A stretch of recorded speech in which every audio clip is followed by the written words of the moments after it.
Motor loader काम कायमस्वरूपी काम देण्यात यावे या प्रश्नावरती त्या कुठेतरी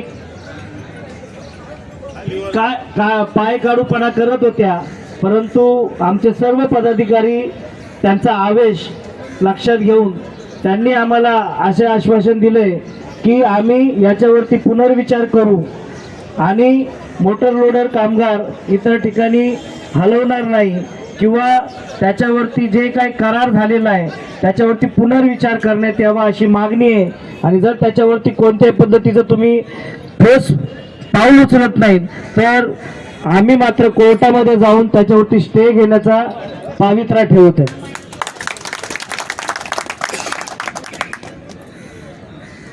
आपली तिसरी मागणी होती महानगरपालिकेतील सफाई कर्मचाऱ्यांना डॉक्टर बाबासाहेब आंबेडकर श्रम साफल्य आवास योजनेअंतर्गत मोफत सदनिका उपलब्ध करून देण्यात यावे। ज्या कामगारांना मुंबईत स्वतःचं हक्काचं घर नाही अशा कामगारांना डॉक्टर बाबासाहेब आंबेडकर श्रम साफल्य योजनेअंतर्गत मुंबईत स्वतःचं हक्काचं सुदृढ असं घर मिळावं याच्यासाठी अनेक वर्षापासून मुंबई म्युनिसिपल कामगार संघाची ही मागणी राहिलेली आहे।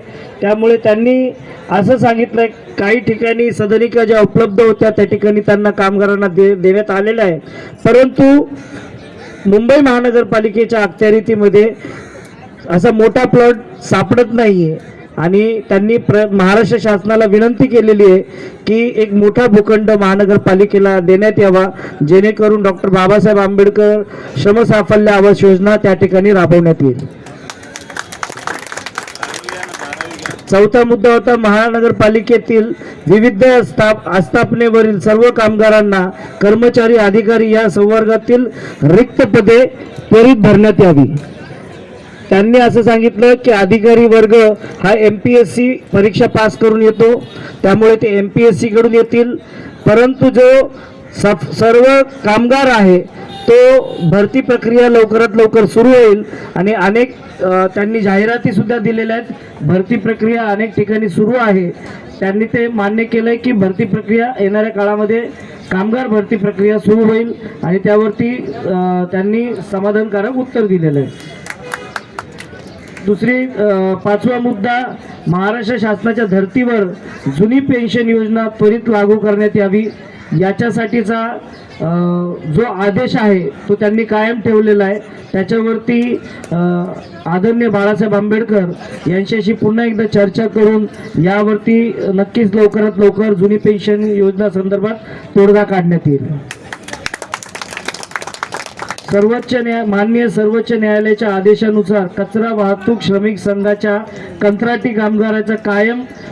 कामगारांना कायम करण्यात आल्यामुळे जवळपास 2000 वारसा हक्क मंजूर झालेले प्रकरणे नियुक्तीच्या प्रतीक्षेत आहेत, तरी वारसा हक्क प्रकरणाच्या उमेदवारांना त्वरित नियुक्ती देण्याचे आदेश कारवाई करण्यात यावी याच्यावरती त्यांनी समाधानकारक आणि सूचक असं वक्तव्य केलेलं आहे। त्यामुळे तोही लवकरात निकालात काढतील अशी अपेक्षा आहे। त्याच्यानंतर घकव्य मलनिसारण कीटकनाशक बाजार खाते उद्यान खाते या चतुर्थ श्रेणी कामगार अशिक्षित असल्यामुळे त्यांना जनगणनेच्या कामासाठी पाठवण्यात येऊ नये। त्यांनी असं सांगितलेलं आहे की वर्ग 3 मधील सर्व अधिकारी वर्गांनाच फक्त BLO म्हणून नेमणूक केलेली आहे, परंतु जर आपल्याला कुठे चतुर्थ श्रेणीतील कामगार ज्याला ह्या कामासाठी जायचं नाहीये किंवा त्याला तो दूर राहतो, त्याला सकाळी लवकर यायचं असतं, रात्री उशिरापर्यंत काम करून गेल्याच्या नंतर पुन्हा तो दुसऱ्या दिवशी येऊ शकणार नाही, असे कुठले कामगार असतील आणि अशिक्षित कामगार किंवा ज्यांना लिहिता वाचता त्या पद्धतीने येत नाही असे कामगार जर ज्यांना BLO कामासाठी नेमणूक करण्यात आली आणि त्यांना तिथे जायचं नाही तर त्या कामगारांची त्यांनी यादी मागवलेली आहे आणि ती यादी त्यांना आपण सुपूर्द करणार आहोत आणि त्या कामगारांना त्यांच्या कामावरती रुजू करणार आहोत। असे 7 मुद्दे आपण आज या ठिकाणी मांडले।